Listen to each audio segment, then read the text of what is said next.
দেখেন আমার বারান্দার অ্যালোভেরার চারাটা জাস্ট কয়েকদিন হয়েছে, বেশি দিন হয় না, 15 থেকে 20 দিন হবে আমি এটা ছোট্ট একটা চারা লাগাইছিলাম।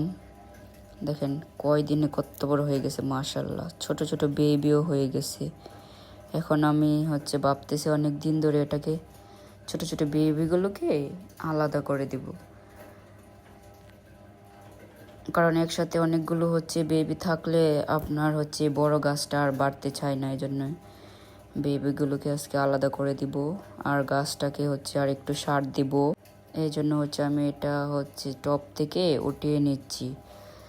আর যখন প্রথম ছোট একটা চারা লাগাইছিলাম তখন অল্প আপনার চাপাতি দিয়েছিলাম, তার জন্য হয়তো অনেক বড় হয়েছে। আর একটু গোবর সারও দিয়েছিলাম, এই জন্যই হয়তো এটা কয়দিনই অনেক মাশাআল্লাহ অনেক বড় হয়েছে।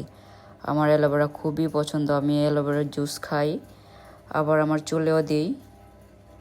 এটা আমার বারান্দার মধ্যে জাস্ট একটা গাছ লাগাইছি। আগে অনেক বড় একটা গাছ ছিল, তারপর আমি অনেক দিন বাড়িতে ছিলাম না, তারপর এসে দেখি একদম শুকিয়ে গেছে গাছটা, পানি দেওয়া হয়নি।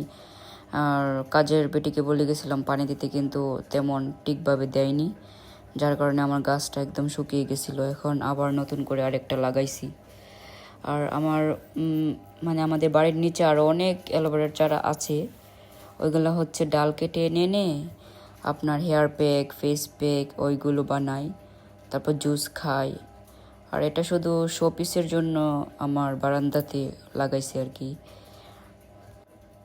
বনসাইও বলতে পারেন আসলে, এটাকে আমি বনসাইয়ে রূপ দিব, তার জন্য এটাকে নিয়ে এত মাতামাতি করতেছি। একটু সার টার দিচ্ছি। দেখেন আমার লাগানো প্রায় শেষ। এখন আমি মাটিতে একটু বাদামের খোসা ব্লেন্ডার করে সব মাটিতে মিশিয়ে একসাথে গাছের গোড়ায় দিয়ে দিয়েছি, যাতে গ্রোথটা আপনার আরও বেড়ে যায় আর কি। যাই হোক, সবাই দোয়া করবেন যাতে আমার গাছটা খুবই তাড়াতাড়ি বড় হয়ে যায়, একদম বনসাই যেরকম চাচ্ছি আমি বনসাই বানাইতে, ওইরকম যাতে হয়ে যায়। আমার আগের গাছটা অনেক সুন্দর বনসাই রূপ নিয়েছিল, কিন্তু ভাগ্য খারাপ, আমি বাসায় ছিলাম না, অনেক দিন বাড়িতে ছিলাম না, খুলনার বাইরে ছিলাম, যার কারণে এসে দেখি যে আমার গাছটা একেবারে শুকিয়ে গেছে। তারপরে বাসার আমার একজন বড় আপু নিচের ডালগুলো একেবারে কেটে ফেলছিল, তারপর আমি আর ওইটা আর রাখি নাই, ওইটা আমি কেটে ফেস প্যাক, হেয়ার প্যাক বানিয়ে ফেলছিলাম।